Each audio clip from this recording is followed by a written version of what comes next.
wanna know? Oh, no.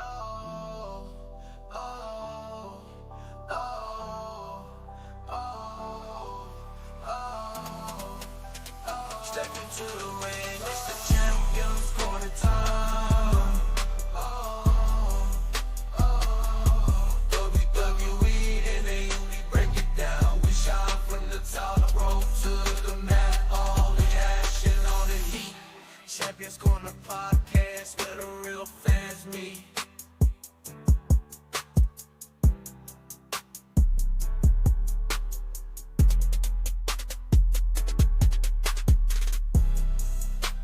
Champions Corner podcast where the real fans meet.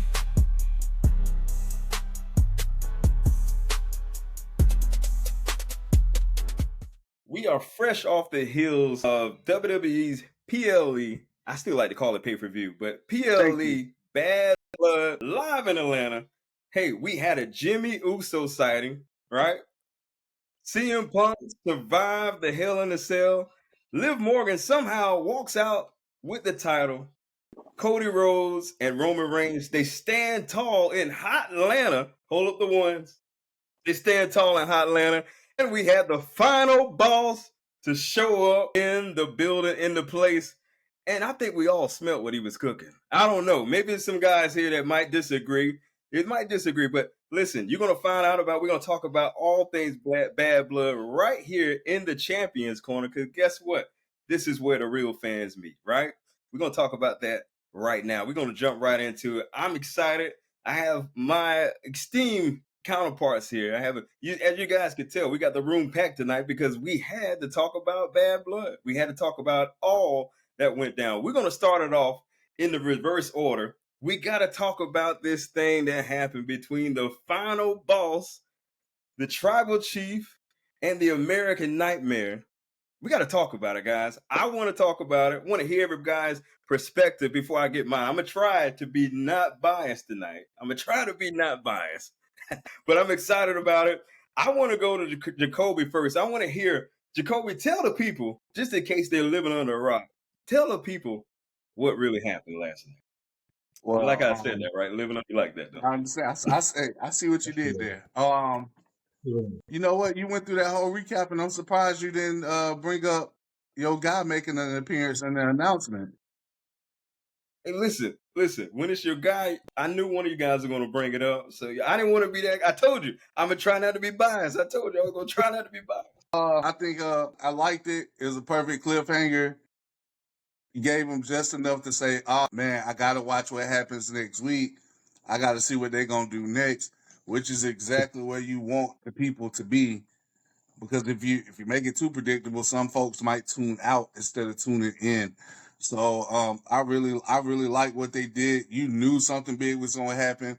They gave us Jimmy back. That was big. You heard the reaction. Me and Junior and Chris was watching. We knew it was Jimmy when we saw the shoes because whenever you see cocaine white Air Force Ones, like you know what it is. So once you see cocaine, once you seen the cocaines, it was a wrap. And then they gave us that. I love the moment they gave you where Jimmy was trying to get Roman to go back, and Roman was like, this is a one-time thing.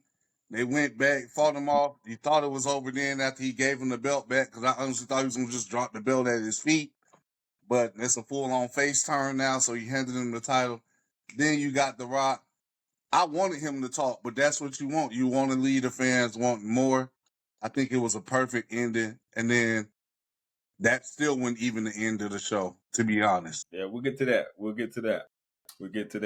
BJ, what you got to say to the people? Oh, well, hey, everyone. How's it going? It was a great pay-per-view. I thought the last match was a pretty good tag match for what it was. Bloodline, Cody Rhodes. It was by the book, standard. I love Jimmy's reemergence. You know what I loved about that moment? I love how they had Jimmy standing there in the shadows of it. No one really paying attention to him. And it's always like, who is that? Because I feel that whole moment, probably my favorite return of the night. Then The Rock came out after the whole beating of the Bloodline by Roman and all that. Here's the thing, though. The Rock, as much as he likes the whole, if you went on social media, he did do a whole promo immediately following that whole situation. It was a promo of him meandering and going on, just using F bombs and not saying anything. He went about the whole business saying the final boss. Is he upset? Is he happy? Is he sad? Is he crying? Final boss, Steve Austin. Love Dusty Rhodes. Didn't say or do anything. This match was not worthy of a main event. I'll tell you that much. Nothing in that whole situation was a main event. It was just a good match. Could have got that on SmackDown.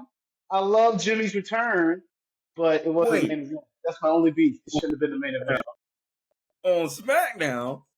Could have been on SmackDown. Well, that's true. It should have been because it's Roman's return, so that's fair. But I mean, it's on a literal B pay-per-view, Bad Blood. I'm not Now trying. you're recorded. I want to let you know you are recorded, right? You recorded saying this on the last episode when these guys said that they didn't want the tribal chief to win. So you want your tribal chief to show up on SmackDown. Oh, Well, this is you want yeah, everybody to stop that. That's not what we said. he wasn't going to That lose. They should have recognized that fact. But, okay, I take that back. It should have been on the pay-per-view. It just shouldn't have been the main event. I'm not holding back on that statement. It shouldn't have been the main event. That's it. ain't nothing good enough Saying for the professional. Solo needed Bloodline 2.0 needed this win. Why? That's all I'm saying. Yeah, but this is Roman's return. Last time we saw Roman, it was at WrestleMania. He was lying on his back. Now we're going to see Roman come back again and lose. Even if he doesn't take the pinfall, it's just, he's got to have that win. It's just, and plus, it doesn't really change the dynamic of things because you can say the win is because Jimmy came back. Or you can say when The Rock shows up, he's looking at a situation where things ain't going right. So it ain't, Roman gets the win. Solo's fine because now we're about to realize maybe The Rock is pulling the strings. I don't know. So, Crump, go ahead and react. I want you to react. Tell the fans your reaction about when The Rock showed up, and then we'll get into the Cody Rhodes, that whole main event match. We'll unpack that right after we get you and Lonnie's reaction to The Rock showing up. Like I said, I guess it was the best moment for him to come back. I love the pop. I mean, Rock gonna always get that pop, but him just gesturing and stuff like that, I guess I just wanted a little bit more. And him to bring that belt out there was very unnecessary. I was like, we get it. You the people's champion. You got it from Muhammad Ali's wife. I get it. But it was no point of you having that belt out there right at that moment. You could just walk out there with your fancy vest on and your $1,000, $10,000 shades and all this and that. Say final boss like 30 times when you head to your truck. I feel like I just need a little bit more from him. I feel like I guess sometimes less is more, but right at this moment, I feel like I needed just a little bit more from The Rock. What did you need from The Rock? What did you need? I need him to say something. Come to the ring at least. Well, You went out if he to the came out ring and even went if he right just back said, out. All the fans can't see you from right there. Let the fans see you. Go straight to the ring. Go to your family. Now, they didn't have any, huge set design like they did once back in the day, so I think everybody saw them. I don't know. they saw him as much as they could. Let's get Lonnie's reaction, and then we'll unpack all that.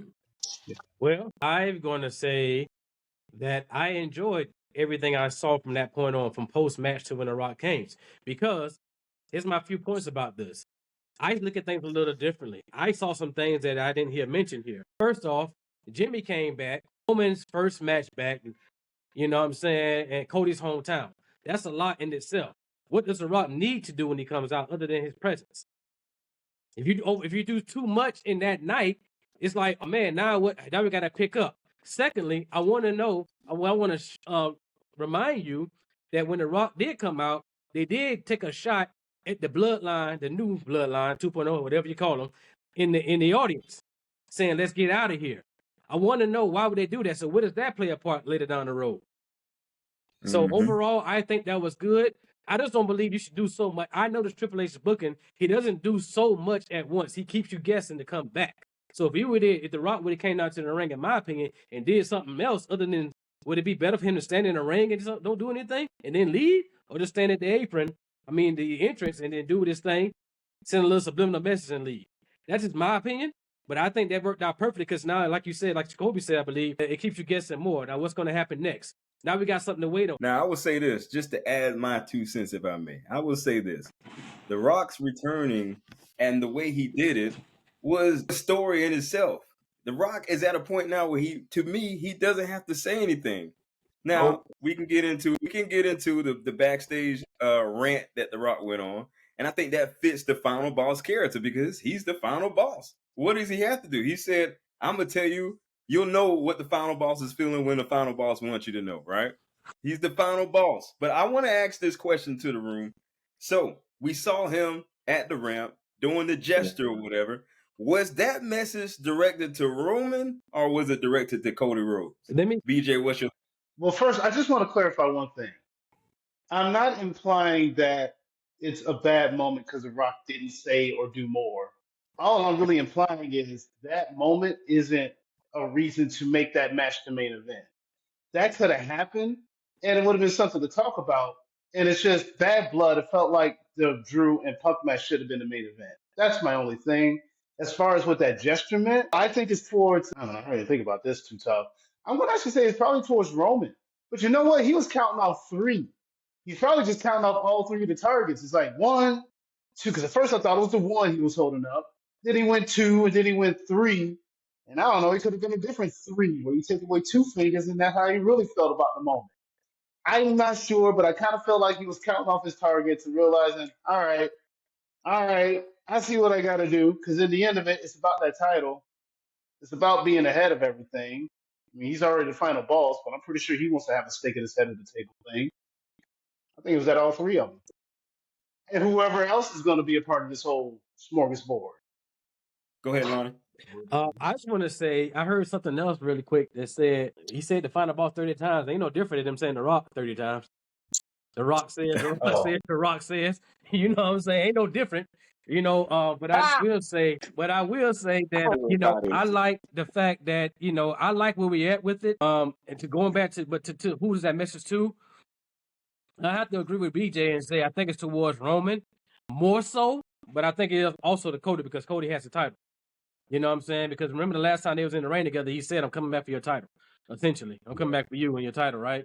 And then, so I think it's more so towards Roman though, but he did say in the backstage on the truck, Dusty, I love you, but I hate your son. Golly. Oh, disrespectful. Lord have mercy. I love it though. I'm a heel. For some reason, I like that. But Jacoby, what's your thoughts on what his significance was in that moment or what he was trying to say? Right, where Lonnie just went is where I was going with it. He did tell Cody, "Hey, when I come back, I'm coming back for you." If I'm not mistaken, the last time Cody was pinned was by The Rock. If I'm not mistaken, I'm sure if I got that wrong, somebody in the comments will correct me. But if I'm not mistaken, the last time Cody got pinned in the match, no, it wasn't. Solo pinned him. But the last time The Rock was there, see, I corrected myself. So you don't have to do that in the comments. I read those things. But the last time The Rock was there, he pinned Cody.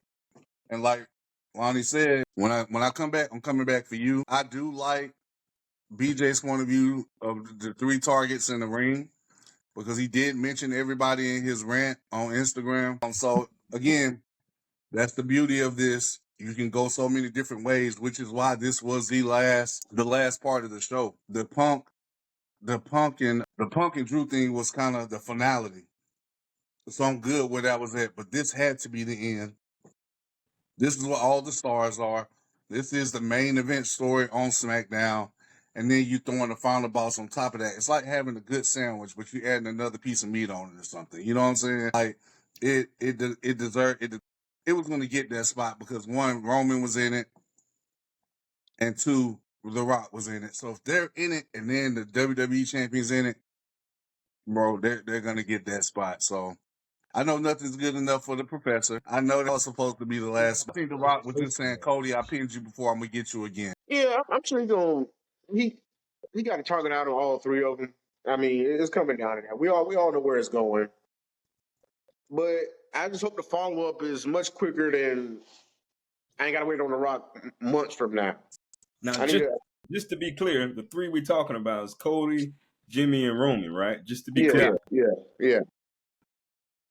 Yeah. I'm saying I would like a follow up sooner rather than way later. Yeah, we love, like I said, we love the moment he coming out. It's cool, but like I said, I need to see where this is going. And it's Cody. I really don't want Cody in this War Games match. I feel like he shouldn't even be He in that. won't be. Cody, He do won't your be. own thing. And Well, let me what we tell talk you. about, later, it maybe is what he's doing. But that's what I'm just trying to make sure that don't happen. Right, Uh, right, wait a right. minute. I'd rather Wait be a family minute. versus family, civil war type thing. That's what I'm looking forward to. Come Survivor, because they advertise Survivor Series and War Games and whatnot with this in this PLE. So I hope it's going where I think it's going with that. And I just want to see The Rock much sooner than later. To that point, are you saying that instead of Cody, it needs to be Sammy? Because let's say it is Jay, but who will be that fourth person? Yeah, Sammy. Yeah, Okay. that only makes sense. All Is right, you Sammy make it gonna get? clear that's what it is. Is Sammy gonna get his shot at the big time? I just want to. Yeah, if he shot at the big time is a main event on Raw. All right, don't disparage those main events on Raw. Main eventing Raw He My, is was a on the big deal. PLE, people. He was still on the PLE. my God, He was man, out. come on. Can we really count that as him being on the PLE? It was almost like, hey, we ain't got nobody else. You just go out there If you saying, count it for Gunther, then you go count it for Sammy. He was right in the same segment. Gunther's They the world champ.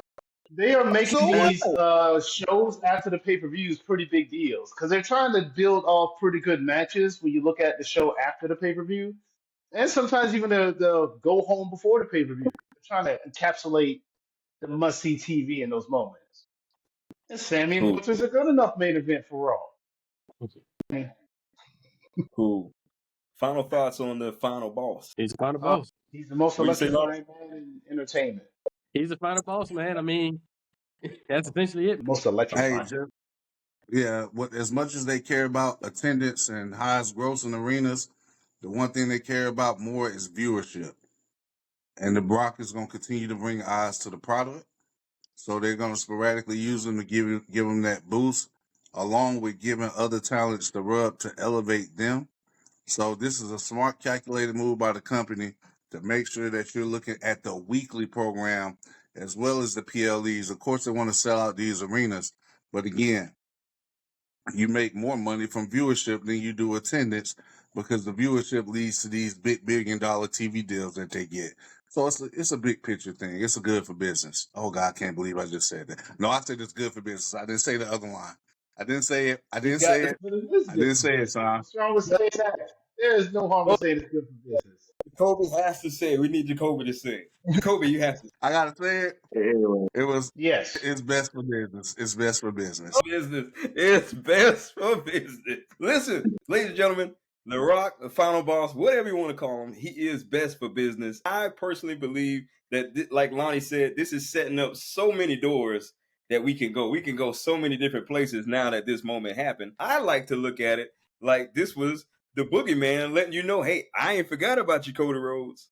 But speaking of Cody, we had the hometown hero. He pulls up with the Arkansas marching band. Now we got to give it up for the marching band. He pulls up with the marching band, because that video went viral. So he pulls up with the marching band in his hometown of Atlanta, but only the tribal chief will come out last. So I want to pose this question to the room: who's really the number one guy in the company? Is it Cody or is it the tribal chief? I continue to say Cody because he has the title. The title gives him that edge. I mean, that's But really the only thing that gives him that edge. Roman came out last. I know, but And I mean, not for Listen, nothing. I mean, as it's much also as his I first see, match back. wow, that's a good question. Okay, I'll say this real quick to the point. Granted, Cody has the title. He's the face of the company because he has the belt. But let's not act like even in those Cody promos, they chant OTC. People were waiting, salivating for Roman to come back. You understand, we're in a moment that Vince McMahon himself tried to create where a world is cheering for Roman Reigns at the top of their lungs. We're in that essence of it. He has always kind of been the face of the company or tried to be. And I mean, not for nothing, for what it's worth, he could be considered the face of the company because I mean, Cody, he like you mentioned, he has a title. We all know Cody's story also has the AEW background to it, so it's not like he is complete 100% WWE. I don't know. Yeah, maybe you know what, Roman. That's a good question. Could be Roman. He's top dog. Mm-mm. Mm-mm. I'm gonna comment on this one. I'm just gonna say it. It's Roman. And let me just tell you why. Historically, if you follow WWF, WWE, the whole nine, there's been plenty of times where the guy with the title was not really the guy, right? Ultimate Warrior was champion for a year, but Hulk Hogan was still the guy, Yep, right? he came back. You know what I'm saying? You had plenty of other times where, and that was an intentional push. Now you got a guy. What's so unique about this one? The biggest test is that BJ said there's wait for Roman, but let's not forget Cody's the world champion in his hometown, and yet still you have OTC chance when they're both standing across the ring looking at Jacob and Solo. You got OTC chance. Then how you know you're the guy as well? You're an attraction in terms of you're not going to always be there. All right. Are you done? Yeah, I am. Oh wow. All right. So, if that sounded rude, I wasn't trying to be rude. I'm sorry. Yeah, no, I didn't take just it that way, bro. Okay, I just didn't want to be rude and like try to step over you. So, a couple things here about being the guy. Okay, in this situation, a babyface is only as good as the heel that he's working with. Let's start there. Cody's gonna get cheers no matter who he's working with. Roman is in a sympathetic babyface spot because of the great work that Solo and the rest of the crew are doing. One needs the other in this story. One has to have the other. So let's see how popular he is once this story is over or once this feud is over. Right now, the guy is Cody Rhodes. He's the marquee guy. And just being the guy ain't just having the belt and being on TV. It's the dude that got out promoting these shows. They got him everywhere. He's doing this. He's doing that. Cody Rhodes is everywhere for the company. That's what's making him the guy. I do agree with that, the term or the statement rather that you made, that just because you got the belt, that doesn't make you the guy, because there have been plenty of instances of that, because sometimes they put the belt on the guy to try to make him the guy. So he might not have been the dude when he got it. You see what I'm saying? But he transformed it to that, So I get what y'all are saying about Roman, how popular Roman is, and the people miss him and they want him back, but they want Roman back so bad because of everything that Solo has been doing. If Solo wasn't doing this kind of work and saying who he was, Roman would still get cheered, but it wouldn't be like this. It's almost like you was with a bad female and you left her because you thought this other chick was the truth, but she wasn't that good and you wanted the old thing back. That's exactly what this is. So Roman is popular within this. He's popular, period, but he's extra popular in this story. And I'm not going to say only, but because of the good work that Solo and the rest of Bloodline 2 is doing. So Cody is the guy because they have him at the forefront of the company. Was Roman in any of the promos for this Bad Blood pay-per-view? Was Roman with the celebrities on this one? We got to look at it from a grand totality, not just a microcosm. So we always got to look at, not always, but it's always good to look at stuff in the big picture sense. So that's why I say Cody's a guy, and Roman is right there with him. It's a 1 and 1A thing. It's not 1 and 2. It's 1 and 1A. But Cody is still that dude, and they had to present it how they presented it last night because they're trying to further push this Bloodline story. And Cody's about to go into something else, which he needs to be. I hope that made sense. Yeah, I just want to add to that. By the way, I'm not a Cody hater for anybody listening. I like Cody, actually. But I understand that point, Jacoby. I'm guessing I'm looking at it from a lens of, yeah, he was there, but I'm just trying to think about it. Like, the question was always asked back in the day, who was the man, Austin or Rock, right? When they were kind of going neck and neck. You had your fans, right? And I'm looking at it from a point of that, and I understand what you're saying about the body of work that Cody's put in, which he has, but I'm also thinking about the body of work that Roman's put in for the 4 years. You know what I'm saying? As well, in terms of like how now, I think BJ alluded to when now the switch man tried to build this Roman Reigns and now you have him. You know what I'm saying? So the vision was already there from that perspective. So I guess I'm looking at it from that perspective, how it's kind of came up in the last, probably 5 years now, right? 4 or 5 years, whatever it is now. I'm looking at it from that perspective as well, not just what's going on in this particular storyline, which is a great point. But I'm also looking at it from that backstage as well because they built the story together. The Bloodline, and with Jimmy coming back, it made it so extra special last night. I just want to also add on. I love how diplomatic this sounds, but I'm just going to be straightforward. I don't believe in the 1A, 1B type concept. You're either the best or you're not. Don't tell me Jordan LeBron's 1A, 1B. No, you have your favorite and you have the one who's not. I'm telling you from the standpoint, even in the powers of Austin and The Rock, Austin was the top guy. Like he just was. And there's no denying who The Rock was, but there's the face and there is the guy. Macho Man was the guy. People love Macho Man, but Hogan was the face. Like that's just what it was. There is just the dynamic of the attraction. Roman is an attraction. You bring this guy out on special events. You have to bring out the Roman schedule. Oh snap, that's when he's showing up. You know who else you did that for? John Cena. John Cena's showing up. You got the John Cena schedule. People can't wait for that to drop next year when he goes on his retirement tour. Cody's good. Yeah. Cody. You know I love Cody. Well, I don't know. Maybe you guys don't know. I think Cody is flawless. He's a heel. But I think Cody is flawless. He's a heel. But anyway, I do think that that's amazing. I love his wrestling. But at the same time, we talk about the face. That's the tribal chief. He's the head of the table. This is my camera. This is my ring. All of that. He's right. One's up. Okay. BJ been studying promos. I still think it's Cody because he's there day in and day out doing the work. All right. Roman did it on his time, but he gonna take a lot of breaks now. Cool. So he's almost like he got one foot in, one foot out kind of. The guy is the guy holding the ball. He like I said, Cody calls himself the quarterback. That's what he is. He's making the moves. He's making the calls. He's showing up everywhere. Love it. So that's to me, that's what makes him the guy. Love And it. then, like I said, the belt, like this icing on the cake, the belt is right there. Has The Miz ever been the face of the company? Would anyone consider The Miz the face of the company? He's always there. He's out of every event. He's always pushing the company. He had a TV But he's show. not the main event. He's not the main event. He main evented WrestleMania and beat John Cena. He main evented WrestleMania and beat John Cena. Wait a minute. Is the Miz the main event? Has The Miz ever been the face of the company? Yes or no? Okay. We know you. I just want to know. I just wanted to know the answer to that question. Okay. I'm not sure. Roman was never the man. But now it's Cody's turn.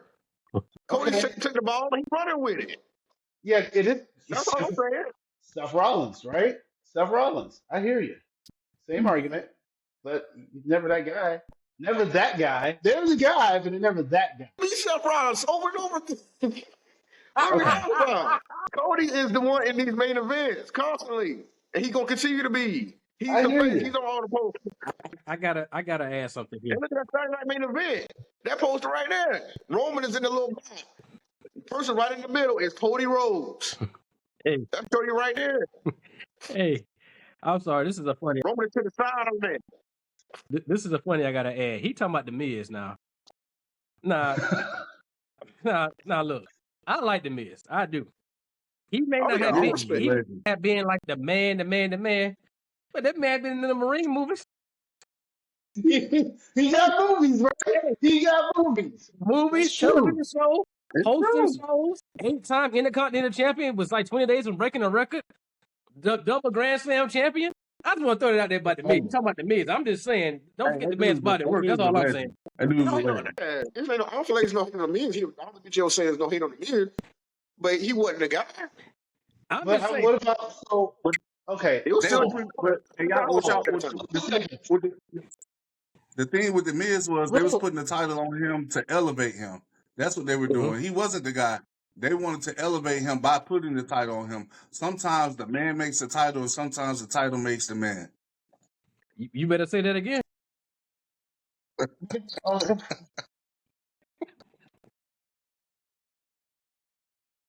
if Cody loses the belt, he's still gonna be in that spot. And just like Roman lost the title, but I feel like I'm saying it's making it with them too. That's what I'm saying. I see the point. I just give the edge to Cody. You can't have two. You can only have one. You can only have one. That's why I give the edge to Cody. Okay. Ooh, I can't. Okay, all right. Fascinating. Okay, Ladies fascinating. and gentlemen, we want to know your thoughts in the comment section. Who do you think is the guy? But listen, we want to move on before we move out of this segment because we can really talk the whole show about this this one topic. We can really do the whole. And personally, I think the folks there in Atlanta, they only came for 2 matches, honestly, because they were kind of Crowd is kind of trash, like I told y'all, man. Oh, I'm about Crowd is trash. kind of trash. the crowd, they only 2 matches. But before we move out of this segment, your brief moments from everybody in the room, something that stood out to you in that tag match. Let me start this one, if I can. Go ahead, Lon. So I said this a while ago. I see a lot of paralyzation. Is that a word? That's a word. I believe it is. Of terms of just, I had to ask the professor later. But so you got Cody and Roman. We're talking about the guys, right? There's been different generation of guys in different eras of this company. You know what I compare this to? Cody and Roman last night. Never before, never again. Rock and Cena. The story is Rock and similar, Cena. man. Yep, Rock and Cena. And so Yeah. I'm looking at that from perspective. So now I see the only difference is now you'll see they're going their separate ways after last night. And we'll get into that. Parallel, man. You know, That's all I got to say. That's all I had to say. Because like you said, we can keep talking about that one. That's all I wanted to say on that. Yeah, but I mean, really, I enjoyed Jimmy Uso's return more than The Rock. Yeah. They got me a little more hype because I mean, it was a story with The Rock, but the story, huh? Yeah, they not the ones. They not the Yeah, ones. they're not the one. And then the hug between Jimmy and Roman. Right. So that made me think about how they gonna get Jay. So that's what always took my mind with that. So that got me even more hype with that. So that was my standout moment, really, of it. Jimmy came back like the first day of school, fresh shoes and shirt. It really, fresh hair too. Got to talk about the braids, fresh braids put in there. That's So what I when that came, the crowd was Cuban up. on. With the Cuban. Had the Cuban on. Oh, okay. Right? Okay. All right. That's what we doing? Okay. Okay. Yes, sir. You know, okay, real quick for me, here's what stood out in the match. Jacob Fatu. I love Jacob Fatu. The promo he did on SmackDown, I love that promo. That was just amazing. His action and behavior in the ring are practically a no-selling a lot of stuff. Cody, like, why won't you just stay down? That dude is just a walking animal of a human being. Love it. It just sounds like a lot of words, but that's what I loved about it. And I did like the Jimmy return, too. That was probably my favorite part. I'm just going to throw this real quick out there. What's that? No, go ahead and finish. I'm sorry. I didn't mean to cut you off. Well, I don't know. Just real quick spoiler. Here's the moment I can't wait for. You talk about Jimmy and Roman hugging it out. I can't wait for that moment when Roman has to approach Jimmy, and then finally, when Jimmy wants to return, he tells Roman, "I'll do it, but you got to say one thing. You got to say yeet." I want to see Roman say yeet. Wait a minute. Yeah. We're going off the rails. I'm gonna even say more than that. I'm gonna even say more than yeet. Oh, he has to say yeet. That might be the funny end of it, but I mean, he gonna have to say a whole speech to me. What's going under the rug here is what Solo said to Roman right before Jimmy's return. Did y'all hear what he said to him? Yeah, I heard. I got what all it was. Yeah, but he said you lied to me, right? Yeah, well, he said you told me I was next. Yeah, he said you told me I was next up. You lied to me. So what's happening is coming from a place I hurt. Like, that's an extra depth, man. It's an extra. There's little stuff like that. Sometimes it's the small things that make a big impact. And I just thought that was so powerful. He said you told me I was next up, and you lied to me. So it's like Solo's mad because he didn't keep his word. So now he was forced to take over because Roman didn't give it to him. So that's where this is all really coming from. But like I said, that was just a small nugget placed so slightly that some people didn't even catch. But, I look at everything. Real quick, I got to go to that point. Here's the reason why I will admit I dismissed it. It's only because I also remember Solo just sort of taking the situation. And even when Paul Heyman was like, I don't know, Solo's like, listen, we're talking to Roman, I'm just going to take it. It was never really officially given to him. Roman took his loss. He said, I'm taking time out. And I see Solo just jumping in where he needed to. I do feel like Solo just prematurely took it, but I get where you're coming from. Because from Solo perspective, He's like, well, you weren't healed, so I just did the right thing to do. I get that perspective. I just Mhm. dismissed it because I'm not looking at it from Solo perspective. I don't like Solo. He's not the tribal chief, so that's all that goes down to. Any final thoughts? So listen, let's move on right into this announcement by one of so I'm not sure if you guys saw it. Maybe I caught it. Maybe I'm the only one that, because I pay attention to details. Maybe I'm the one that only caught this legendary moment. A legend was in the building last night in the form of Mr. Paul Levesque himself. He's in the building every night. What a coincidence that Paul Levesque would grace our presence on last night. What a coincidence. And ladies and gentlemen, he came through with a breaking announcement. I mean, I'm booking my ticket straight to Saudi right now to see this in person. I want to know what you guys thought about the groundbreaking announcement. I mean, we have to give Triple H some type of credit on this show. I think we have to, because how nice of him to give us another gift. He's just giving us gifts in this Triple H era. He gave us a gift, ladies and gentlemen, in the form of the Crown Jewel Championship. That's all I'm going to say. But I want to know you guys' thoughts. What do you think? They give him the credit at the end of every episode now. There's like actual credits. He gets credit every night. Something's wrong with my I don't see that. Yeah. We can see that. How many belts does this company need?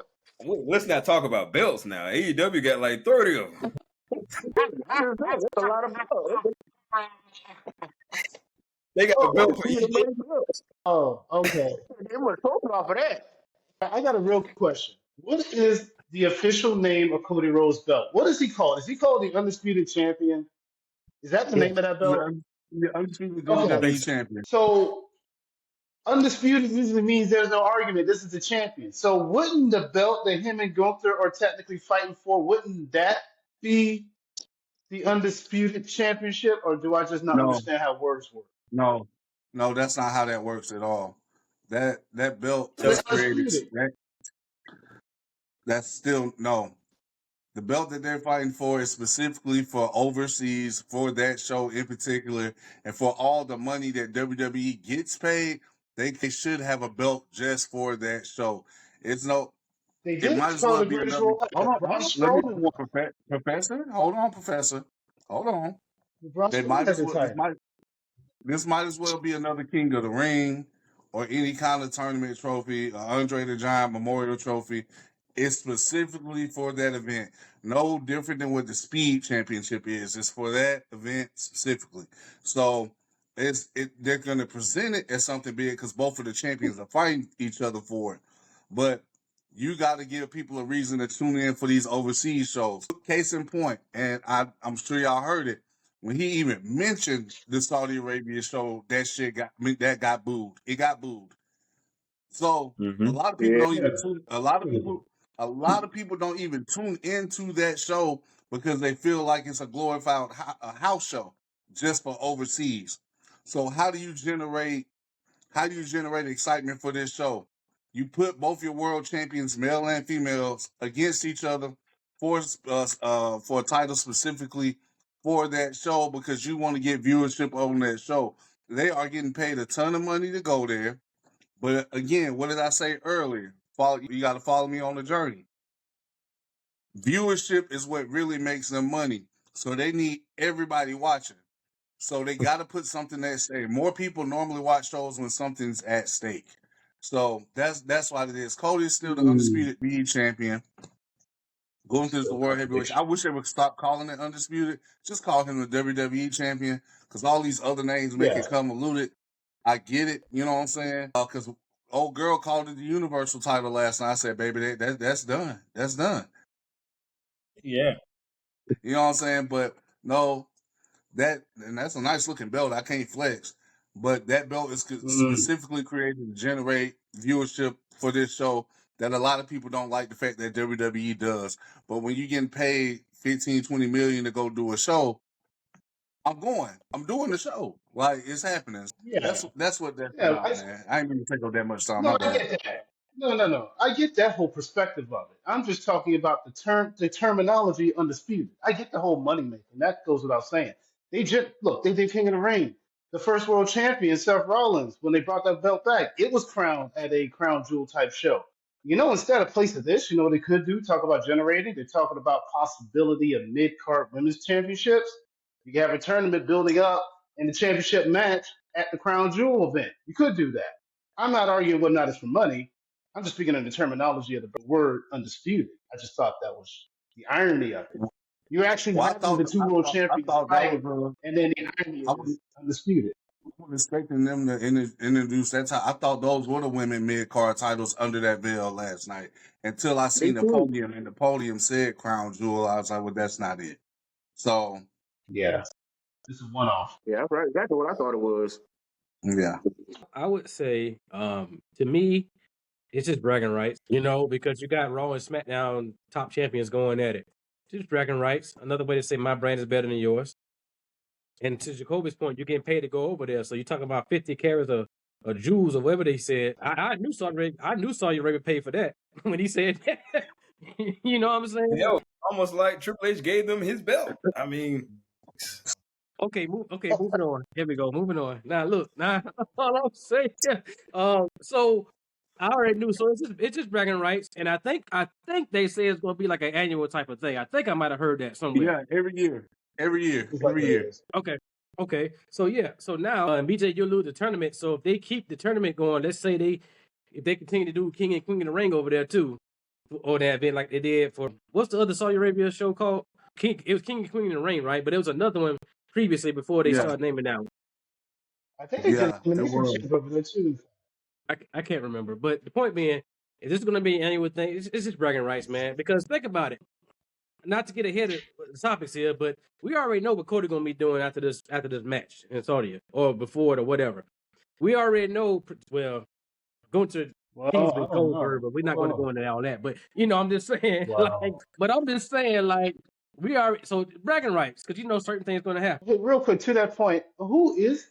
I don't know. I don't want to get off topic, but who is Cody fighting at Mania? I don't know. well, It's great any kind of way by that time, man. That's so Right. much I kind of worry way. about that after the Royal Rumble. right. Yeah. Before we go there, RC, did you add your thoughts to that about this Triple H? I meant the Crown Jewel. It's a Triple H. Really, it's all about Triple H. It's a nice looking belt. And I've been waiting to see Gunther versus Cody for a minute since they had that, thing at the end of the Royal Rumble that time. And so I'm excited to see that match. Liv and Nia, it might be all right. We'll see if they both got titles by that time. I'm sure they will. But unless, Tiffany cashes in something between the next 4 weeks. But it's an intriguing thing, especially depending on who the champions are. It's going to be some intriguing matches. And like I said, I feel like the Saudi show has been great for the last 2 years. So it hasn't been the house show, stigma for the past 2 years for me. And it's been more within storyline on the regular shows, not just matches put together for that show. But like I said, Jacoby, the crowd did boo, and it was kind of awkward a little bit when he was making this announcement. It was kind of quiet, and they actually booed them going there. So yeah, hopefully it does attract people, and people do want to see Gunther and Cody like I do.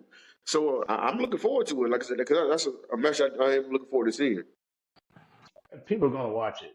People have their opinions about it, but people are going to watch it. It's like every other Crown Jewel or Saudi Arabia show.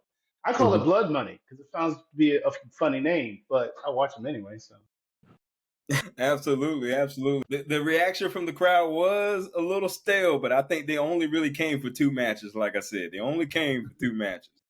But a lot of maybe they came for what happened after the show, something that didn't even air on Peacock. They came for this man that finally made his turn. He finally decided to attack his friend, Cody Rhodes, in the back next to the Final Boss truck. But let me not go there. We don't know. Final Boss might have been in the vicinity somewhere. He may be even orchestrating that. Who knows? But I want to know what you guys think. Kevin Owens finally attacked Cody Rhodes. What do you guys think about that? I feel like this is going to finally pull him out of that Bloodline story saga and get him back into doing something on his own. And people can be like, oh, he just wrestled Kevin Owens. But I'm like, nah, not this Kevin Owens. We both know there's a tremendous difference between a babyface Kevin Owens and a full-blown heel Kevin Owens. And I feel like this match is going to be even better than the one they had a little while ago. I'm happy about it. I'm ready for Cody to do something different. And I'm ready for him to have a new challenge because I feel like he's gonna go from KO into Randy or one of the other, or Randy and KO can still team up and go against Cody. Like, again, this is what I like about wrestling. You can go multiple ways, and I don't know which way they're going for sure. And I don't want to know. That's the whole point. Everybody spends so much time trying to figure stuff out. I like guessing and just seeing where it goes, man. I don't need to know. Just keep me entertained. Yeah, it looked like a number of people didn't like that moment with Roman and Jimmy saved Cody. Rock didn't like it, seemed like, and Kevin Owens didn't like it. And Kevin Owens got up in Cody's face about it after the show. He said, "I don't need no cameras. We're gonna talk right here. What is going on?" He said, "You act like it's a one-time thing, and now they continue to save you. How long is this gonna last?" Because, like I said, Kevin Owens, it was bubbling over, and it happened. He couldn't wait till SmackDown or whatever show he was planning to do it. He said, "I'm going by the bus. You ain't gonna be at the press conference when I get through with you." And he wasn't at the press conference, so Triple H did say he would be able to make it. For some reason, he didn't be able to make it. yeah, he wasn't able to make it because KO put them hands on him. But look at that, man. Even the small nuances of that, because I didn't even see the video until I was watching the press conference. But even for Triple H to say Cody couldn't make it, right? Just continuing the story in all kind of angles, man. But that, I don't know. My hat's off to the game for some reason. But go ahead, RC. I'm sorry. Go ahead. No, I'm done. I'm done because you're doing a lot. You're doing a lot with this Triple H. Now, Triple H had nothing to do with it. listen. Now, first of all, for those of us who know Sean Flair, at the beginning of the show, he said, "I try not to be biased." Well, brother, you done turned the page on that, so let's forget it. You done turned the page on that. But BJ, tell the people, tell the digital audience, it's not that bad. It's not. But It could be worse. It could be worse. I will say this. To me, Kevin Owens, I'm talking about the whole totality of what he's been going through with the bloodline for the, probably since the last time he had a title, singles wise, right? I'm just putting it out there because he had a lot on his mind. That's all I'm saying. I know the timeline's different, but what I'm saying is, think about what Kevin Owens had to do with the bloodline. They left this man laying at the end of a Royal Rumble. Then he had to pull on, like, Sammy, you with me or them? You with me or them? They gonna choose. They gonna turn on you, which they did. You know what I'm saying? Then we beat them for the titles. Then now I gotta like Jay, the man who put. You know what I'm saying? You say he changed, so all that's building up. Now you got your friend Cody fighting the bloodline with you most of this year. Now all of a sudden he teaming with the bloodline. Teaming Roman Reigns and now they're buddies in a sense, right? Like where they like okay, we cool now. Kevin's like, my gasket blew, man. Man, they didn't put me out. You know what I'm saying? He done said his mom was in the hospital. Then they talking about, she want me to fight. This man gasket blew. And Cody just happened to be the target. Now, I will say this. I do agree. I think what Jacoby said that this is going to give Cody something to do. And I think this is going to be his continued rivalry for a couple of months. RC, I don't think you have to worry about Cody getting into the War Games match because this is going to be Cody's rivalry for at least a couple of months. And this is going to be his most consistent rivalry other than the Bloodline, I think, personally, going forward. You probably get a couple of more matches out of this one. And I think to Coach Jacoby's point as well, Kevin Owens, he could bring back that I can't think of the name of it, that powerbomb on the apron. I can't think of it when he does that. He can, I would probably book it as him so aggressive that he'll probably just the first time they meet it being no contest ended because Kevin Owens went crazy. That would continue it. I know I'm fantasy booking. I'm just saying, but I don't think you have to worry about that, RC, because I think Cody and Kevin gonna be going at it for a while, and then somehow, he'll get to Randy, I suppose. But do you think they will suspend Kevin Owens for attacking him out there? Because they got a bill to Gunther and him at Saudi. So I feel like if they suspend Kevin Owens for a few weeks, and then they can pick it back up after the match happens. Yeah. Is that a question for the room or just me? Just before. I mean, yeah, anybody. I'm just trying to see. I'm just like, how they gonna do to when Cody going against Gunther and then Cody going against Kevin Owens? Are they trying to do it both at the same time, or I mean, how they playing it out? Well, you know what? I'll tell you alone right now. There's so many different things that have been done to Cody. And if that's the thing to get somebody suspended, I mean, the Rock busted his man open. Of course, they weren't going to suspend him because he's the final boss, right? But what I'm saying is, all the things that didn't happen. I mean, AJ Styles should have got suspended. You know what I'm saying? But to your point, they might because to further the storyline, they might. Yeah. Yeah, that's right. This for this storyline. Yeah. I think Kevin Owens will cost him that match against Gunther personally. Yeah. Okay. That's some all pretty good points. The perspective of Kevin attacking Cody, it seemed like it was a bit of agitation from when you look at it. Like he really just got tired of Cody. I'm telling you, I really do think it is a situation where Kevin Owens knows something is up. Because it still goes back to an original question. What was Cody's gain in helping Roman in this situation? He could have just let Roman do all this by himself anyway. He had no real reason to help him unless it's for a personal gain of his own, which is what That's I think not true. Cody's entire end game is. No, Cody's whole end game is my personal gain. From WrestleMania build up all the way to now, he has utilized people to help him finish his story. Now, what it means for them in the grand scheme of it, hey, I don't know. That's whatever. You guys figure it out. I respect you. Thank you. But in the end of it, Cody is doing everything for himself. I think Kevin Owens is realizing this. And I really think they had a conversation that exposes this, but there's no microphones. It's just a conversation. Kevin Owens probably like, Cody, you keep using people and all this stuff. Cody, what are you talking about? I'm trying to carry the company on my back. Shut up, Cody. I'm tired of your mouth. That could have been what happened. Listen. I don't understand. Well, what else is Kevin Owens beef then? Like, what is his real beef? He is going through blood. Cody's a heel. Cody is a heel. I tell you, I see it now. I'm not disagreeing. I'm not disagreeing with Kevin. I'm not disagreeing with Kevin. I'm disagreeing with your statement that Cody had nothing to gain by teaming up with Roman. That's absolutely not true. The reason that that's not true, and don't get it twisted, I can see where you're coming from, but it's a tad bit misguided. He needed Roman help because he can't beat the Bloodline by himself. Roman can't beat the Bloodline by himself. They both needed each other.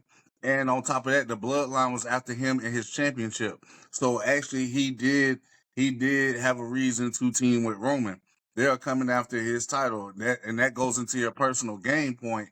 But he did have a reason to be in this feud because the Bloodline continuously came after him. Even when Cody was feuding, I guess, with Kevin Owens, Solo was like, it don't matter who win, I'm next. So Solo was coming for the title, whoever had it. Cody knew this. Cody got tired. He don't want to keep getting jumped every week. And so it made a lot of sense for him to be in this beef because the beef came for him. They brought the beef and the grill to him. Hang on. I have to ask this question. On the SmackDown in which this match was set, Cody told Adam Pearce, I'm not signing that contract. He said, I'm walking away with this, I'm done. When did Cody sign the contract? When Roman was getting attacked. When the Bloodline focused on Roman, that's when Cody decided to come in. And Cody could have just walked away then because he had already beaten Solo, so the match is done. You had your title match, blah, blah, blah. You got Roman. And then all of a sudden, Cody's decided, okay, I'm going to help you now and sign it. Granted, it looks like a face thing, but it feels like a heel intention. Go ahead. Go ahead, Lonnie. We'll get back to you, Jacoby. Go ahead. I just want to add that because okay, check this out. Yes, Cody said that was Roman's problem. He did say that on that SmackDown. But who do you think they want to come after they took out Roman? If they would have took out Roman.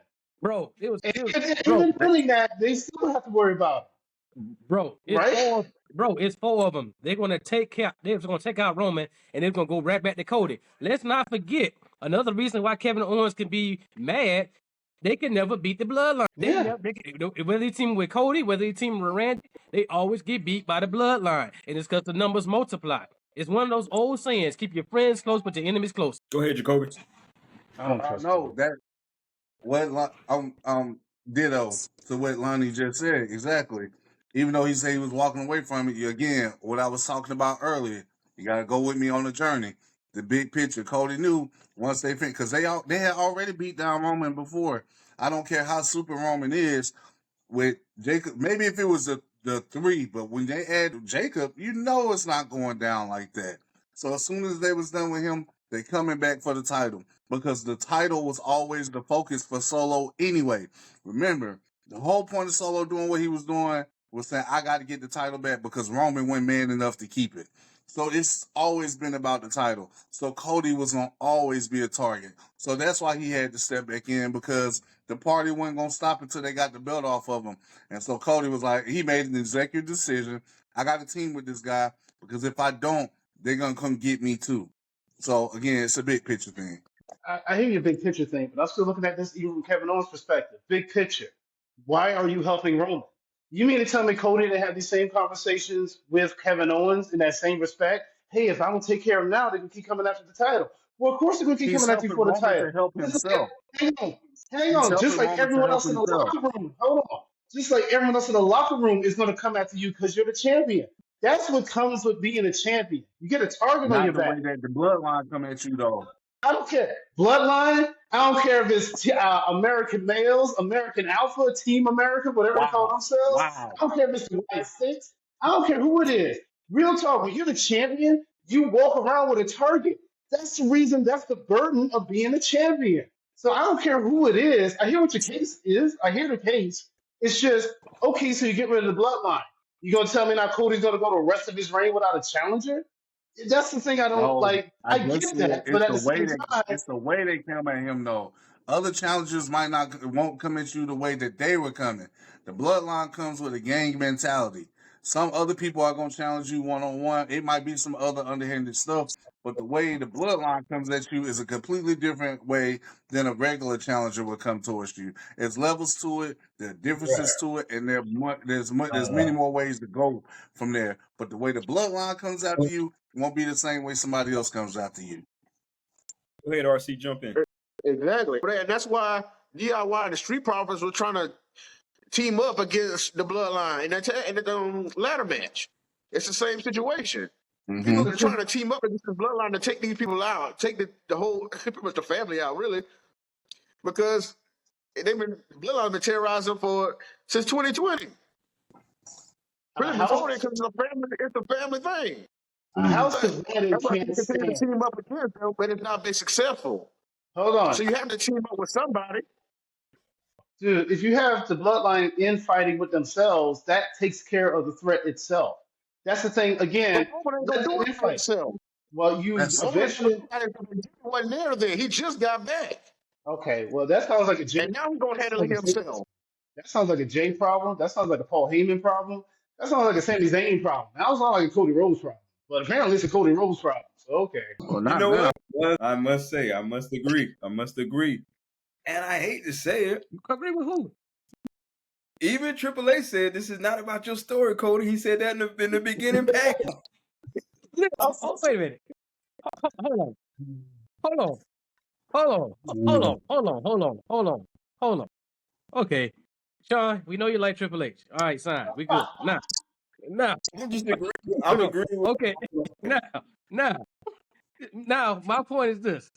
I understand. Maybe Cody does have a plan. Let the bloodline take each other out. Maybe it is. Maybe that is a plan. But okay. But at the same time, he knew what's going on. He said he was done with them, but he knew they weren't done with him. I mean, that same night that he fought in that cage, he was like, okay, now Solo and Jacob want to fight Cody and Roman. Nick always got the contract. Why do they want to fight them in a tag team? Let's not forget to ask that question. Why do they want to fight them? What purpose was that? Listen, I don't know. That's a good question. I don't understand. Get out on the table. Let's talk about it. Okay, well, fine. Do you want a kayfabe answer? Because if I give you a real answer, the real answer is to have Roman on the card. If you want a kayfabe answer, the best thing I can tell you is that if the bloodline feels as if Roman is going to be able to fight them, then the only other person who will probably tag with him is the honorable Cody Rhodes, because he does the honorable thing. So yeah, you want to take out both of them because they're the two top faces in the company. But even still, I don't care. Is the Bloodline the only group in the history of wrestling to formulate the idea of jumping people, about numbering people? That is a trope of a faction. I don't know what you do.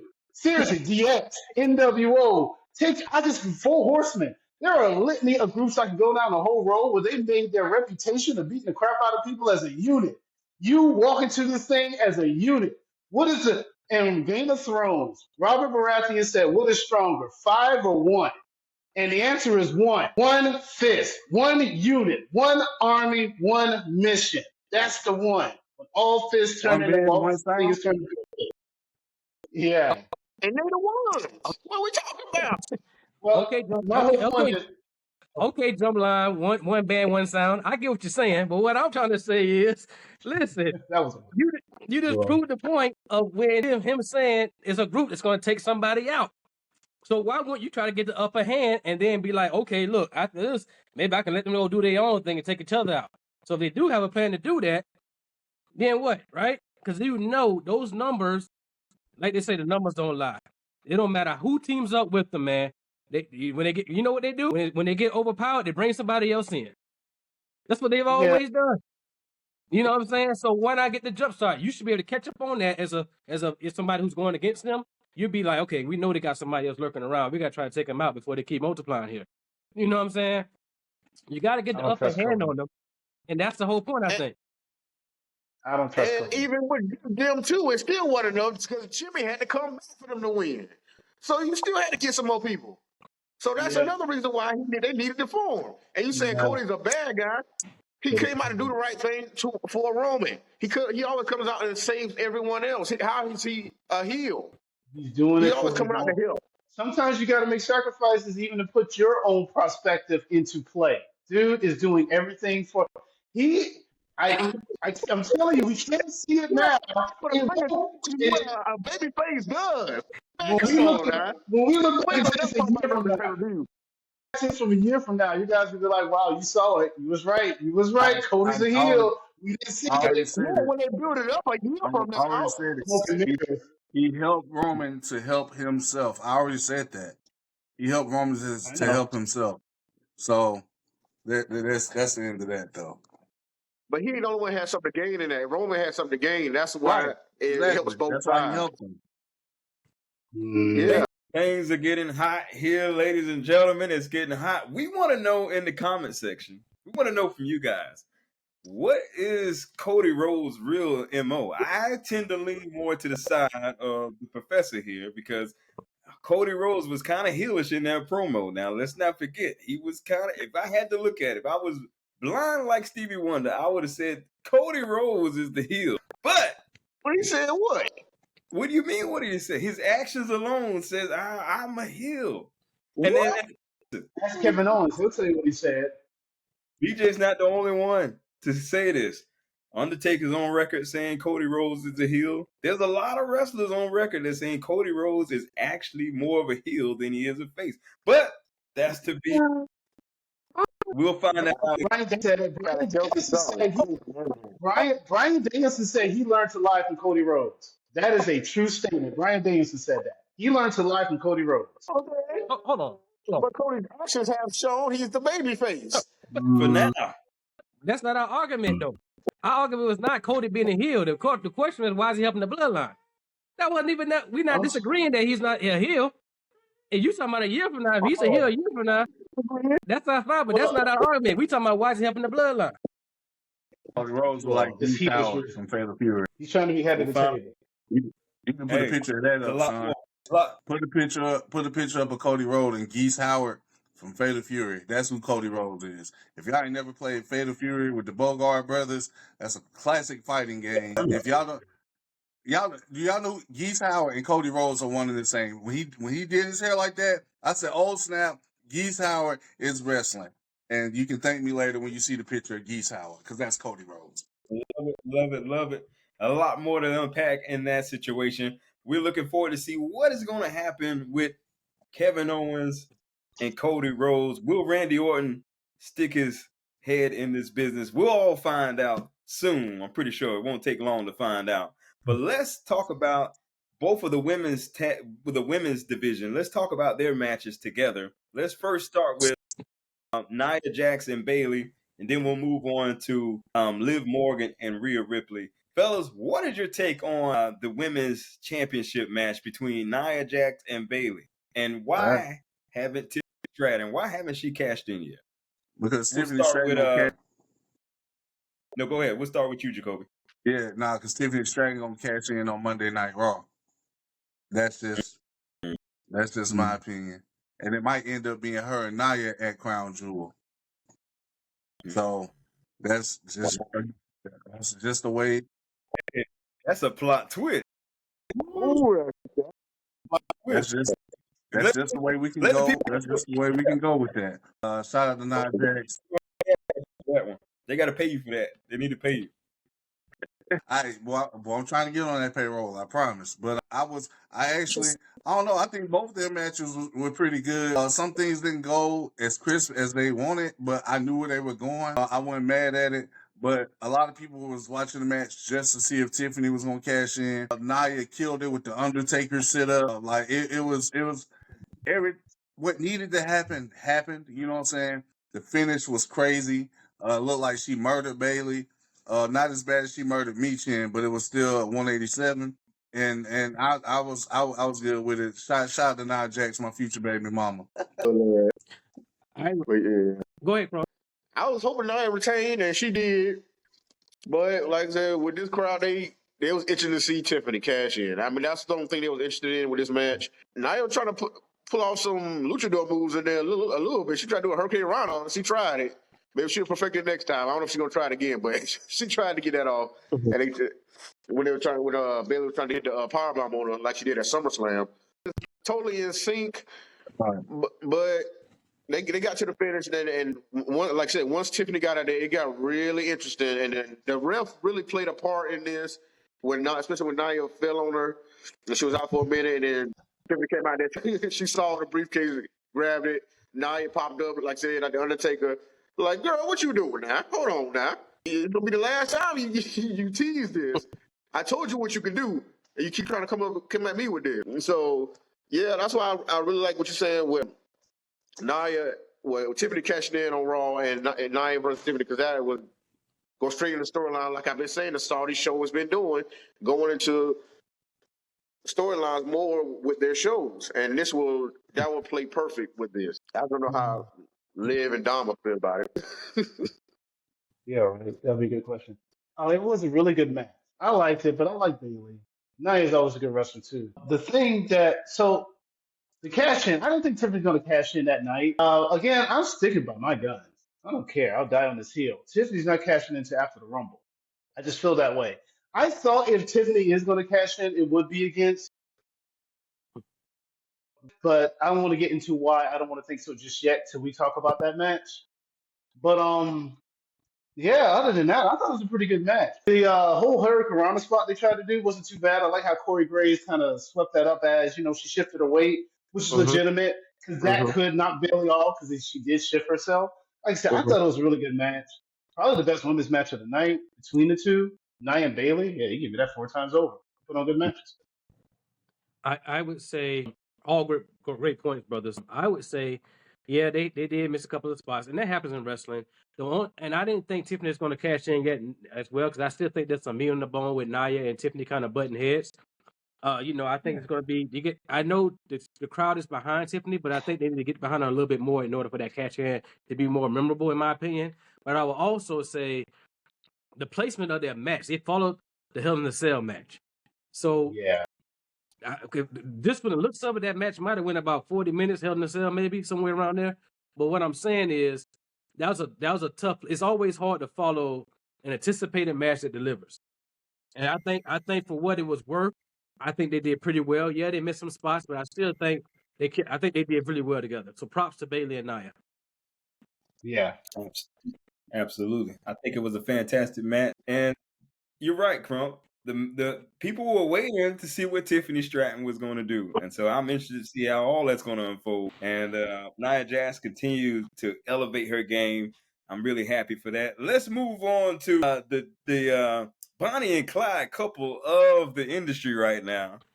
he pulls up in his low rider. Here I am thinking, man, they didn't got Eddie Guerrero's ride. He pulls up in the low rider, looking as Atlanta as he could, right? I mean, riding through the hood of Atlanta. I mean, they got this boy dirty for real, man. They got Dirty Dom dirty for real. But what did you guys think about this match between Liv Morgan and Rhea Ripley? I have to say, I'm on record saying I thought that this would have probably been the night that Rhea gets her belt back. But guys, what do you think? I'm gonna speak on like I said at SummerSlam. You could have won, but you decided not to because Rhea had Liv pinned. She threw in the ring, but she's worried about Dom hanging from the doggone shark cage. They going to hit him with a stick. You did the riptide on Liv right outside the ring. All you had to do is roll her back in and do the same thing and pin her. But you want to talk to the ref cam, say, I'll do this in a minute, but let me go handle some unfinished business. Unfinished business is in this ring. You're having a match. What are we doing? So you don't want your world championship. That's what you're telling me. So Rhea deserved to lose this match, but it was disqualification, but she still didn't win the championship. And old girl, what's her name now? Raquel Rodriguez. Who was she that? didn't even know the doggone match was over. She put Liv on top of Rhea. The ref rang the bell already. You can't botch on your debut back. Don't do that. Don't do that. Don't say that. Don't say that. Continue to give Raquel chances after chances. She keeps messing up, man. I like her. I do like her. I want the best for her, but she continues to botch certain moments, and that's not a good look. She like the Tongan brother. She a female Sin Cara. Look at the eyes of Sin Cara. Do that. Wow. The eyes of Sin Cara. But and you can see it on her face. She was mad at herself. Like you saw it.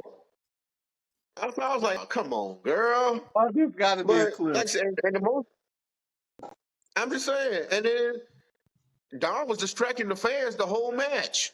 Yeah, right. And he's just sitting down in the cage until he opened the cage, and they were waiting to see what Don gonna do the whole time. And he just started to fall from the cage, and that was probably the most exciting. I was like, because I didn't expect that at all. Like I said, the match was all right. They did. Some people could have made better decisions. That's all I'm saying. Especially do my critiques sound like that? Because that was the most backhanded compliment of a match. It was like so many positives and so many negatives. Like I didn't know what to take from it. But no, I have similar feelings to this degree, and I do want to kind of add on a little bit of what you're saying. Number one, I'm happy to see Raquel Rodriguez back.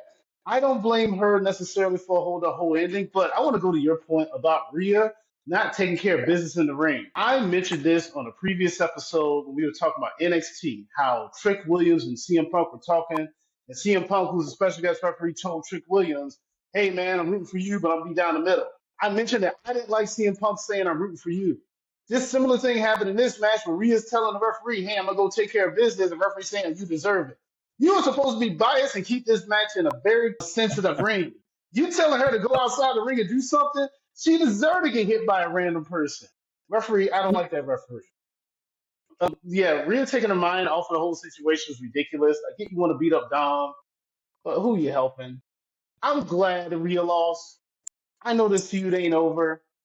Going to the point of Raquel Rodriguez coming back, I have trouble seeing Tiffany cashing in because of the Raquel Rodriguez factor now.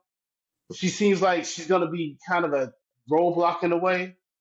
But at the same time, I can see them taking the belt out of this equation because now you can just make it Liv and Rhea. Although at this point, Rhea has nothing else to gain from this feud except the title.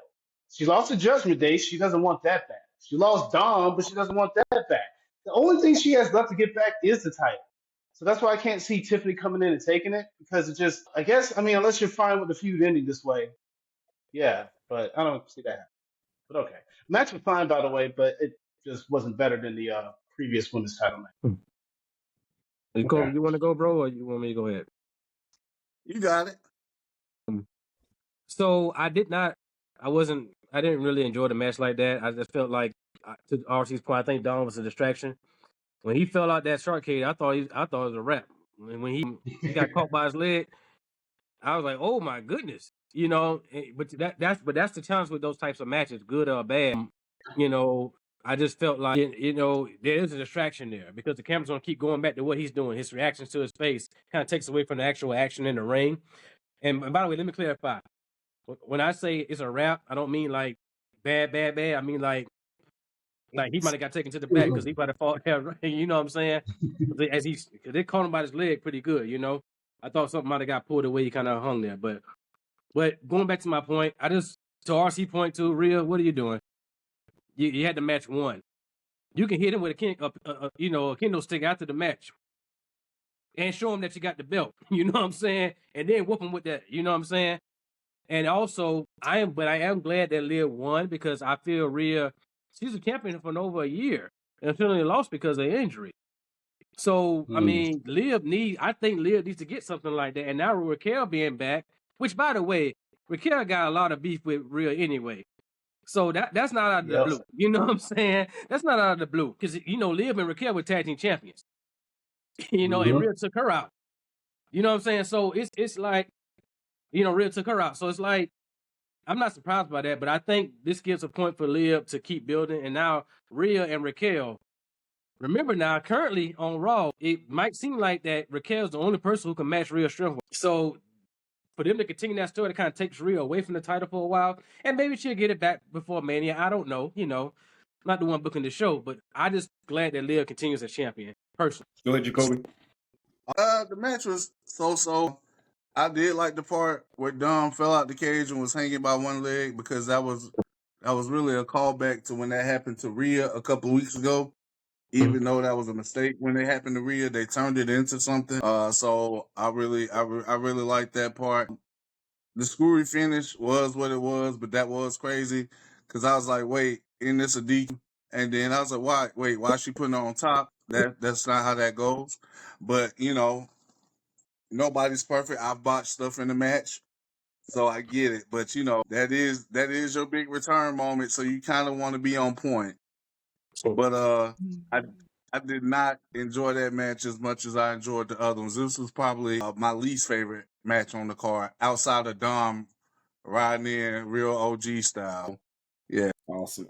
So the botch we keep talking about, I don't know. Maybe I looked at it from a different perspective. I feel like the referee was always in the wrong spots. Like he wasn't supposed to see Raquel come out, but he did, and he wasn't supposed to. And it just like all of that finish just looked bad. And I don't know if it was Raquel messing it up or the referee just not being in a convincing spot to seem like he wasn't supposed to see what he actually saw.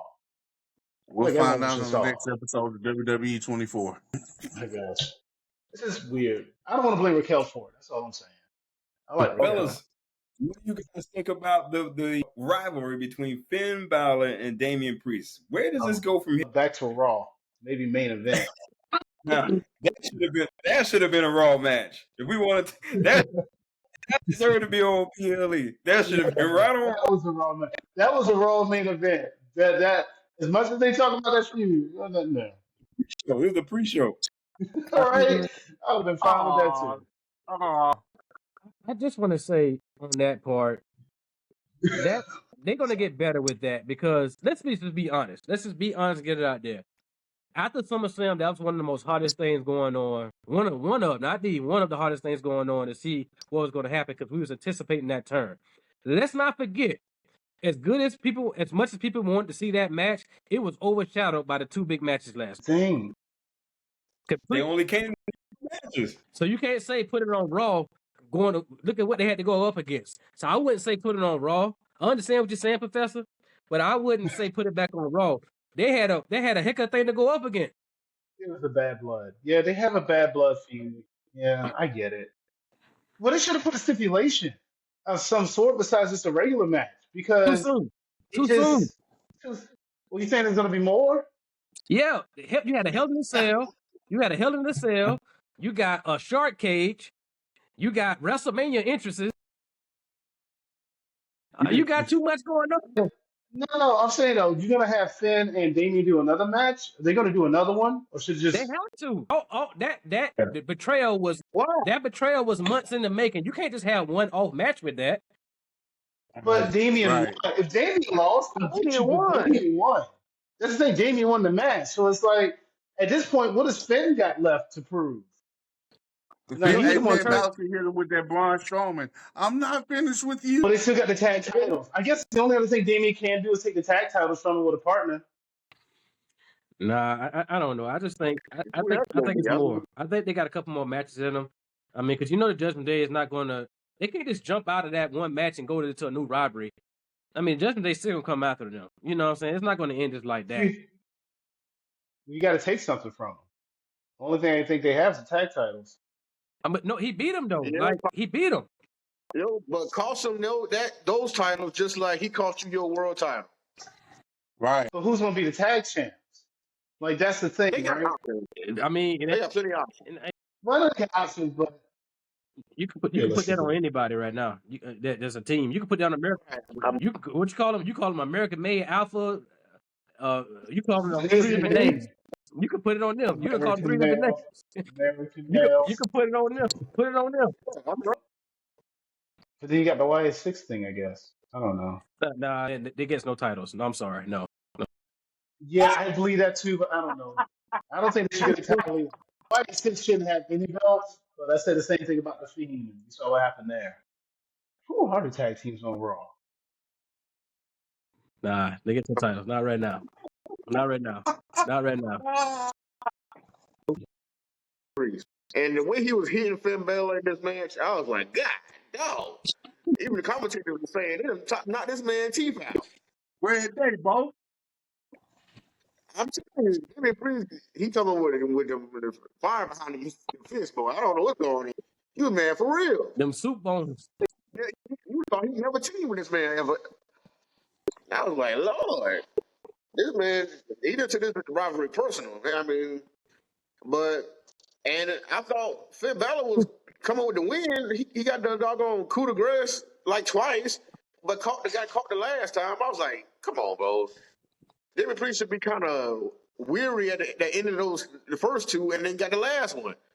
And that's why I thought Finn Balor was going to get the dub. But he did, and here we are. So only saving grace Finn Balor got is like, I'm still tag team champion. That's the only saving grace he got. Because you continue to lose, and how you going to ask for another match? Jimmy Priest said, I'm done. I beat you. That's kind of where I am. All they can do is beat him down. I go back to the bloodline thing again with this same scenario. They're gonna keep coming. They're gonna keep coming. They're gonna keep coming like that. It can't end like that. If they end that after one match, that particular rival after the betrayal it took and the build up to that, then what are you doing? Like, if something have to be, they fight again. Finn gets the win, and then they have a rubber match or however you want to do that. I mean, I feel that's the way to go. It's going to be like that. So what's going to happen is, and I'm fantasy, but Damien's going to come out on Raw, proclaim his win and his victory, and it's somewhere in the middle of his promo. That's when Judgment Day's going to attack him, and it's going to be like, just because you think you got the win, you think it's over, or whatever Finn's going to say. Yeah, I can see it. Because Finn, he'll still come back and say something. I can see that being the case. Was that your Scottish? That's your Scottish accent? That's the best I got. Horrible Finn Balor, but that's what I got. Cool. I love it. I love it. I agree, Lonnie. We probably need to be part 2. It needs to be a part 2. Yeah, I can see that. Yeah. I'm sorry, my bad. Let's think about that. Let's move on to the Hell in a Cell match. Let's talk about it. Is this rivalry over between CM Punk and Drew? Is it really over? He got to be. He slammed the door on that. Oh, yeah. Oh, yeah. I mean, they're going to be mortal enemies, but that's the rivalry over right now. You can come back to it. You got 2-1. Yeah, you can come back to it. I don't know. Where you go after Hell in a Cell, bro? That's it. Where you gonna go after Hell in a Cell? That was him slamming the door on the rivalry, bro. That was it. I'm finished with this. And both men, fantastic match. Fantastic. I think he was delivered. To be honest, I was expecting something, but I was like, oh, y'all really showing out tonight. I turned into Denzel watching that match. Oh, all right, okay, all right. Y'all, that's how I watched that match. Like, it was amazing, man. I listen. I ain't got a lot to say because They said everything that needed to be said in those promos leading up to it. And then they went in the ring and they made that ring talk. They delivered inside the ring. I loved it. It was a great, I can't remember the last recent great Hell in a Cell match I saw, but that one right there, hit the spot. Oh yeah, Yeah. just like Drew McIntyre hit that spot with his back on them stairs, boy. We Mr. Claymore. Man, that Claymore, that was a bad spot. I was like, yeah, it's over. It's over. Put in the towel. The ref bringing that towel to wipe that blood, but you need to go ahead and throw it in because, geez, Hey, look. that man my back is broken. Hey, and that My back. hey, and that's not even the spot of the night to me. To me, is when you thought it was thumbtacks and he pulled out them bracelet beads. Right. The petty is Just like strong with him. The petty is strong. No friendship bracelet there. Bro. Yeah, but you know, like commentary said, he got a little too cute with that, and that's how he lost. He got a little too cute with it. But to answer your question, Sean, I think it's over, at least for now. They might run it back somewhere down the line, like when a title in the line or when a title comes or something like that. But for now, but the question I would have, with nothing we have to go into, what direction do both of those men go now? I need about a week. Off after that match. Yeah. I don't Which know if we're gonna title match. Maybe.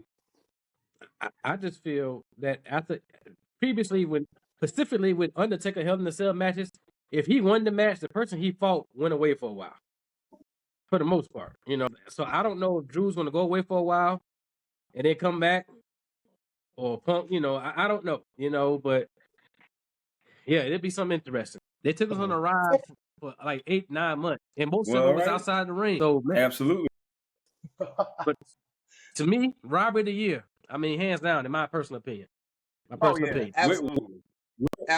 Where would you guys rank this among trilogies? Where would you guys rank this? Oh boy, that's a whole show. That's a whole show in itself. Hold on now. Right. I don't think we got that You kind of putting a lot time. on us. Now you putting a lot on us.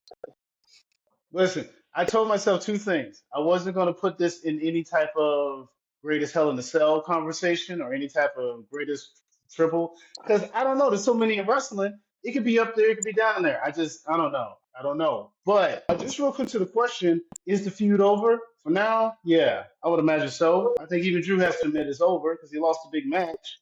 I don't know where it goes from here. That is a really good question. That's kind of what I was wondering. Does Drew take some time off? Does Punk come back, or does he take a little time off? Because I love how they had the match ending where Punk refused the oxygen, but he still sort of collapsed on the way out, indicating that, yeah, he's beaten and bruised too. So let's be for real. CM Punk is not on the WWE schedule. He's on what some will call the Tribal Chief schedule. He's an attraction piece. He doesn't wrestle very often, whether it's because of his brittle bones or busted skin or whatever you want to call it, or whether you just want to keep him the attraction that he is. Just make sure you only show him for the paid event. They do got to keep his appearances sparse and kind of spaced out. So I can see him also taking a little time and letting a few of this breathe a little bit until they get into their next phase of feuds. He's going to be with Larry. All right. Seriously, go hang out in New York or Chicago. Yeah, he said he want to call his wife after the match. I want to call my wife. That's what he said sitting there. I want to call my wife. I wouldn't be surprised if she show up. That's all I'm going to say. Right. Well, let's light it up. NXT. Yeah, I see what you did there. I know. Real quick before we wrap it all up, man, what was the match of the night? Let the people know. Hell in the Cell. Hell in the Cell. I mean, the crowd was done. It was done after that. Should have been the main event. They got back up for. Oh, of course. With those entrances, you had no choice. Yeah. Cool. But, Cool. What was your match of the night, Sean? Your match of the night was that. Say that again. I said, what was your match of the night, Sean? The Triple H announcement? I don't want to be biased. I mean, that was a legendary moment. I think that's right up there. I mean, that's a legendary moment. But I don't want to go there. I say the match of the night was the Hell in a Cell, of course. Well, you went there. Tell me I don't want to go. You went there. Yeah, because I went there because you wanted me to say things was best for business earlier. So I said, I'm going to get them. The petty is strong. Sure is. You've been wanting to go there. You've been wanting to say it. I took saying, that man, journey. listen. We went on that trip. Yo. Hey, final thoughts, fellas. Final thoughts. I think great show. I'll leave it at that. Yeah, to everybody watching that enjoys what we're doing, continue to enjoy the show and just enjoy wrestling, man. I love debates, but don't end friendships over these debates. Have fun with them, and let's love each other and let's grow and be positive. Awesome. That's a champion moment right there, bro. It sure is. BJ, what's your final thought? It was a great show. I love doing this podcast with you guys. I'm having a lot of fun with this. I thought it was a good show. Yeah. Go ahead, Crump. I'll give it a show. It was good. I probably 7.5, 8 out of 10. We're doing It wasn't the biggest show. Oh. It wasn't on WrestleMania SummerSlam level, which it ain't supposed to be. It's Bad Blood. It's one of the B pay-per-view reviews. But it was still good, worth my watch. So I enjoyed myself. Are we doing grading scales? Are we doing like a grading scale of it? Will we get us an A, B, C, D type thing, or What's your 1 out of 5? grade? Go ahead and rate it. Let's do a scale from 1 to 10.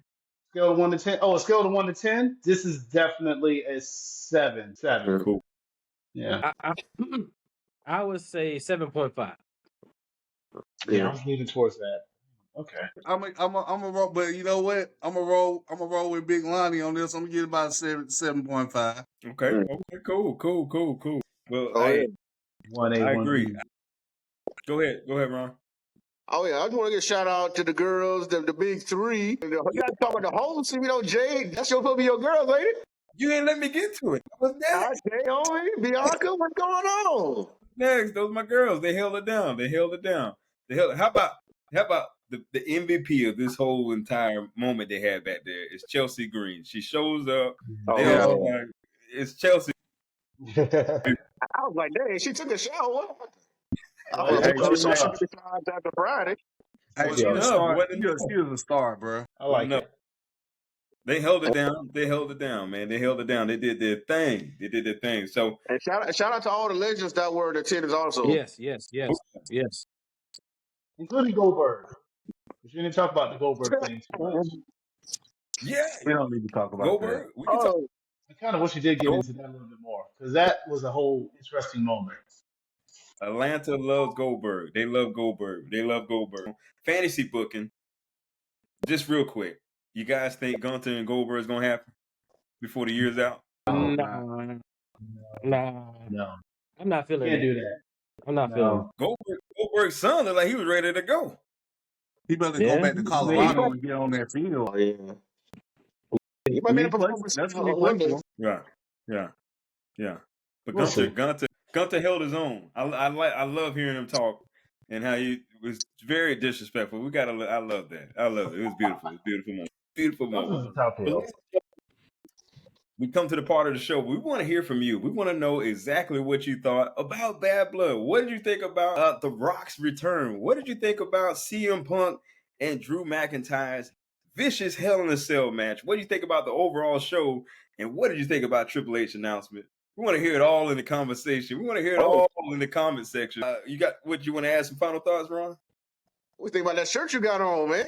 This shirt, man. This shirt. This is that champion.